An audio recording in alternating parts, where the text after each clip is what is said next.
Hello, everyone, and thank you for joining us on another episode of the Educational Leadership Podcast. We have another very special guest, Crosby ISD, which it hits close to home for me because I grew up not too far from there in Channelview, and excited to have the Superintendent of Crosby ISD, Mrs. Patterson. Thank you for joining us.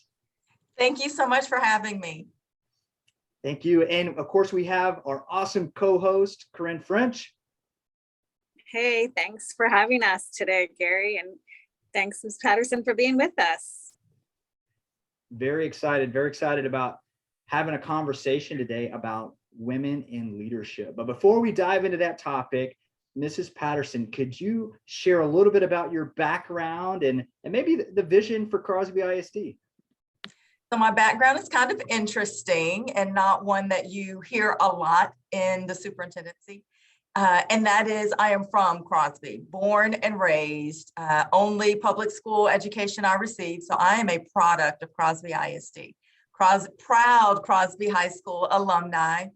As an adult, after I got married, and I may have had my first son, but he was really young, we chose to move back to Crosby, my husband and I, to start our family. And we raised our boys here. So my husband and my two boys, my whole family are Crosby ISD products. So we are Crosby through and through. And that is why I have such a love for the district, because it truly is home. When I decided I wanted to be in education, I started teaching in Crosby. And then I just kind of, worked my way up the career ladder, assistant principal. And then I left to be an assistant principal, and I came back to Crosby as a principal. So I came back. So this is actually my third time returning home to serve the community. Third time's the charm. And left and went to two other districts as principal and central office administrator. And then I'm back here at home as superintendent, ready to lead this district. We are moving forward. My goal and my plan right now, the vision, is to see us through some recovery. We had some tough financial times, and we're on the other end of that. And so I kind of took the baton in the last stretch. So I'm bringing us into the home stretch of that recovery, and we're coming out better. We're coming out more united, and we are going to be okay. And brighter days are ahead of us, and we're starting to see that now. And so that's what's happening in Crosby ISD. Exciting. So exciting. And, it's interesting. One thing that caught my attention on the website of Crosby ISD was your mention of good to great. And I think in this time, with these changing times, that's the kind of mindset that's really needed. And I think I could be wrong, but if there was a district that was more, I don't know what the right word is, but if they just want to do things the way they've always done it, they may be more challenged and have some more struggles in the environment we're in. So I like what you have to say about looking forward and that mindset of good to great. Now, you touched on something when you were describing your background that Corinne and I had talked about in our previous episode, and those teachers, and the topic today is women in leadership, right? And those teachers, sometimes they don't realize that one day they can become a superintendent, that she can one day become a superintendent. And could you tell us around that? Was that a mindset shift somewhere, or did you know from the very beginning, this is where I'm going to be one day? Because those are two completely different environments. Could you talk about that a little bit? Honestly, superintendency was not on my radar. It was not in my career path, not because I didn't think I could do it. I had just not chosen that. I had become, once I was off the campus and wasn't a principal and was at central admin, I kind of fell into the academic world, which I loved. Curriculum and instruction, a chief academic officer. I was the meat and potatoes in academics. And I love that. And that's where I really thought I was going, to stay until retirement. This opportunity came up and I felt called to go in this direction. So I did. personally, I never think of barriers. And we talked earlier, I'm so naive that like, I don't think that I can't do something. I think of how can I get it done? If this is a goal, how can I get it done? So as a teacher, when I realized I wanted a greater impact on students outside of my 22 students, then I wanted to be a campus administrator, because then I could have a greater impact on more students and more parents and more community members. And so each step of the way for me has been for a greater impact, a greater audience, to make a bigger dent in the world. And so it's really just been one step at a time. I can't say that I ever had this big, huge career plan like step A, step B, step C. I tell people all the time, your career routes aren't straight lines. You put your head down and you work, and then things happen. And when opportunities come, you decide, is this the opportunity for me? And is this, what my next step should be? But being honest, I never thought of what I couldn't do. And it may go back to my father. And for some reason, I was thinking about this the other day. He always told me, you can be whatever you want to be. You can do whatever you want to do. And I guess I believed it, because I've never in my life felt like there was something I wanted that I couldn't achieve. Our dads must be similar. My dad told me the same thing. And I love when we first started this podcast, when we first got on before we actually hit record, and you mentioned like you actually believe you can make a difference. And I think that's just so beautiful, because that's what teachers do every day, day in and day out. They actually show up and believe they can make a difference. I am wondering though about career paths, because yesterday was one of our first days back on campus at our university where I work. And I ran into a student, they were asking a question. And she said, I asked what she was studying. She said she wants to be a teacher. And I had to turn my head for a second and cry. Like, it was tears of joy. I want to find her and tell her, you can be a superintendent someday. You could be governor someday. Like when you were in that classroom teaching, that will open up every door. But there are teachers who stay teaching their entire career because they keep believing that. So do you have advice for teachers right now? And it doesn't have to be women that are ascending to become, superintendent. That's such an important area in my life, because I want women to believe. And I don't know that all women have the great fathers that it sounds like we both have. So do you have advice for women who are like in the classroom right now that might want to become superintendent someday? So my advice that I always give is put your head down and work. Be exceptional where you are. And also hone the skills where you are. I'll tell you, when I was taking my master's level courses to be an administrator.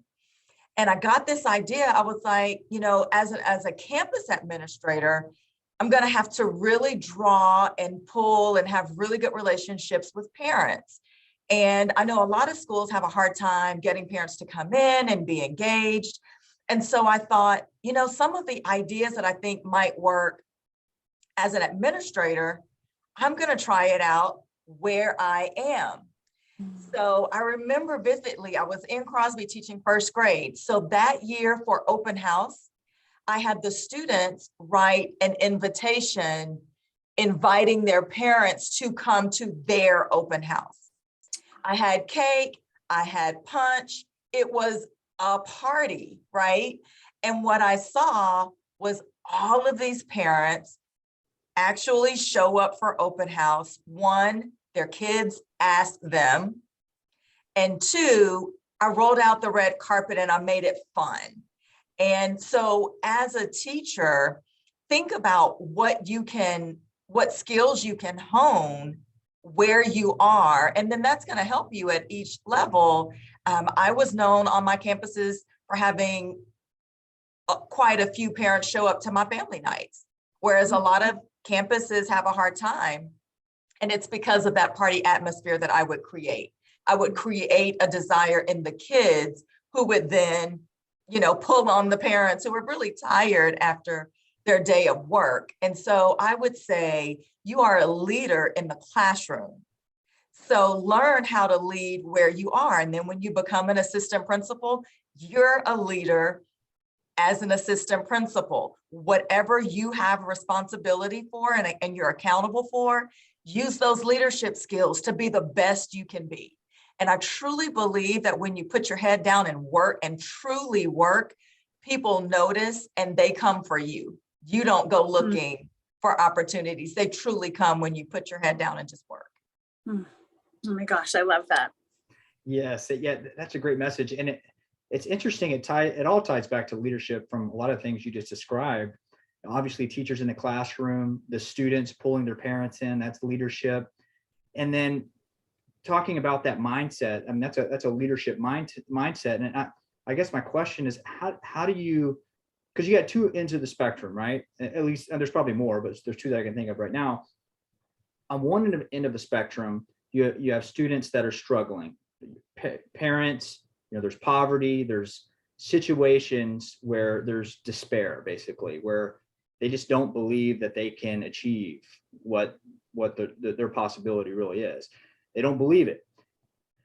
Then you have the other end of the spectrum where it could be, it could be a variety of, it could be arrogance, I guess would be the other end of the spectrum where, I'm at where I'm at, I'm comfortable where I'm at. And I know I had the opportunity to do a little bit of executive education at Columbia University, and it was focused on innovation, and it was talking about growth mindset and cognitive fixedness, right? So people are so used, either they're overly educated and they feel like this is the only way to do things, and the way they've done it is the best way to do it. And there's other scenarios as well, but I guess long story short, how do you find that sweet spot to where students, teachers, staff members want to continue to grow and adapt and get better and not be stuck at each end of that pendulum? So you hold their hand. You hold their hand and walk them through change, and it can't be a lot at one time, right? So I'll go back to my principal days. I had once a week, every Monday after school, we had a 1 hour PD, 1 hour. I know you're tired, you've worked all day, but give me 1 hour. And I always ended on time. And if they wanted to go over and ask questions and have discussions, I would stay, but everyone else, you're free to leave. So that builds the trust of it's just going to be 1 hour, I can make it through. But what I would do is just a bite-sized piece of something I wanted to work on. Mm-hmm. So if we needed to work on goal setting for our students, I trained a piece of that. And then for that week, I went and looked for it around the building. And then I commended and publicly praised those that I saw. So you have to have small bits of change that you lead their hand through, notice when they make the change, and then acknowledge it. We humans like success. So what do they say? Success breeds success. So as I see that just little bit of change that I'm asking for, and I tell you, oh my gosh, Corinne, that was an awesome job. I loved how you stopped and had a true conversation with the student about where they were and where they were trying to go. That makes Corinne, that builds her confidence and makes her more comfortable in continuing to grow and continuing to change. I am a person who wants to continue to grow. I'm always looking for, is there a better way? Is there a more efficient way? Because we can never get more time. If somebody can figure out how to get more time in a day, they would be rich, right? So we haven't figured that out. So we have to be more efficient. So I'm always looking for those ways. And when I find those ways, whatever team I'm working with, when I see things, I share it with them. Or like I said, I kind of push them to those small changes, have some success, and then that opens you up to being open to doing things a little differently and to grow, because we all should continue to grow. You never tap out. You never tap out. There's always another level. So I highlighted 7 things. I'm reading between the lines of what you're saying here. So for those that are listening in, I've identified 7 things because Mrs. Patterson said a lot there, a lot of highly packed content that you definitely want to take to heart. So 1, have a mentor, right? So if you don't have a leader, find a mentor. That was one thing that I gained based on what Mrs. Patterson just said. Communicating effectively. Be that leader. If you don't have a mentor, maybe you're the mentor. Discipline, showing up, putting in that extra time. Praising people that are putting in that extra work and that are being that leader or that mentor. Time management. And the big one that I'm love is open to new ideas. Yeah, we can always get better. So that's interesting. I love that, how, like, Gary, what you took from that, because I'm listening to her and I'm thinking, I love what you said about asking for that 1 hour.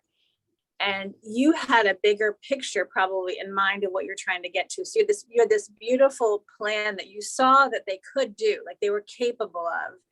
And I think sometimes when you're in the work, like the teachers are in the work, then it's up to the leader to show them that. And maybe it is, in smaller increments. And I think that's maybe what is sometimes missing, that we want to just throw things at people professionally and expect it. But when they're doing that work, we have to honor them in that, and not expect maybe these huge, big changes so quickly. But we have to know them as the leaders. Like, we have to know where we're trying to take them.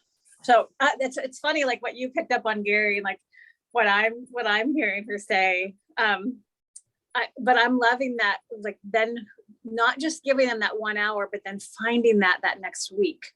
Right. I mean, that's where I think maybe we leave that off as leaders. We don't swoop back around for that success sharing. And it's focused.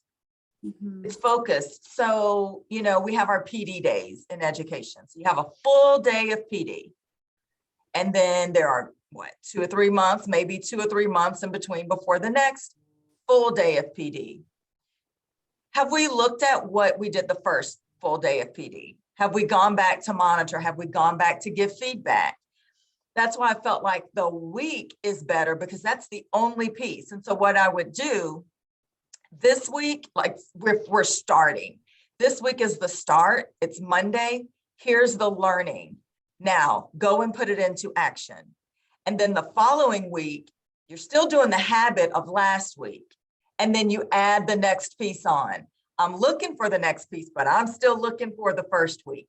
And then the third week, you have the first and the second, add the third to what you're already doing for the first and the second. It just, I guess in my mind, I need organization and I need time. When you give me a full day of training, at the end of the day, even though it may be great, okay, how do I go and implement this whole full day?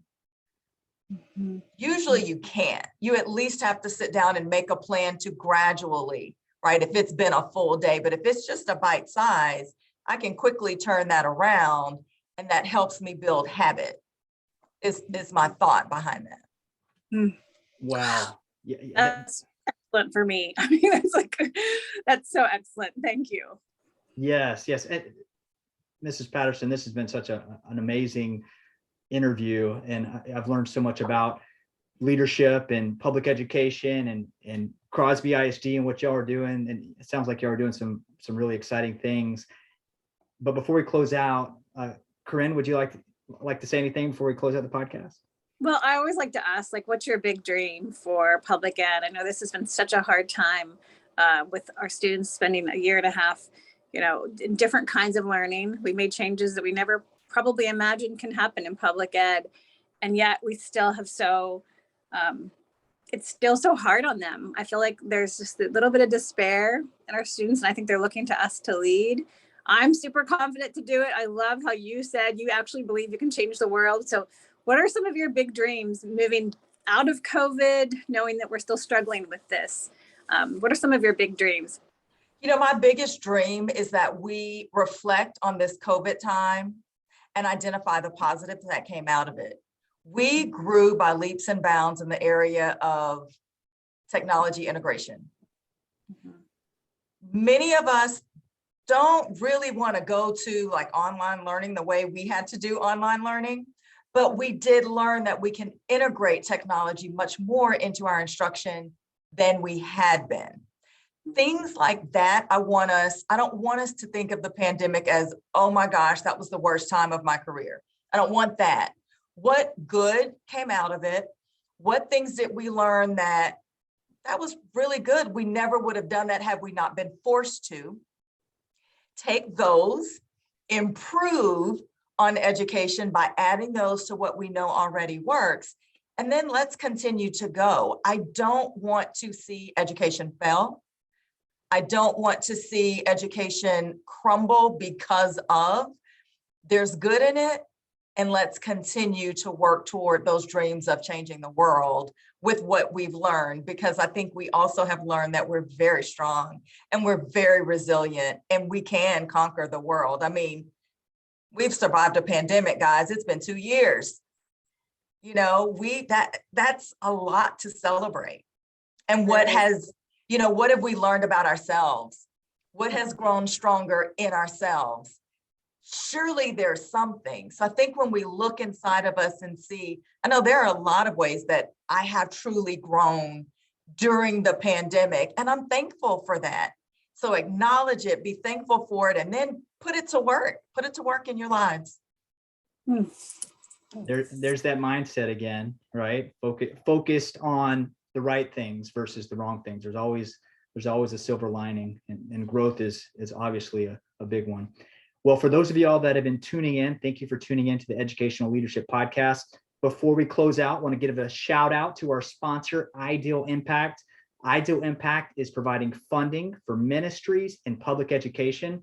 So far, they've given over $1.5 billion. And it's not just a grant, it's continuous revenue that's provided to schools that they can use for anything. Many districts have used it for teacher salary increases, whatever the needs of the district are. So if you need funding for your district, or you just want to show your community that you're being good stewards of tax dollars, check out Ideal Impact. Thank you.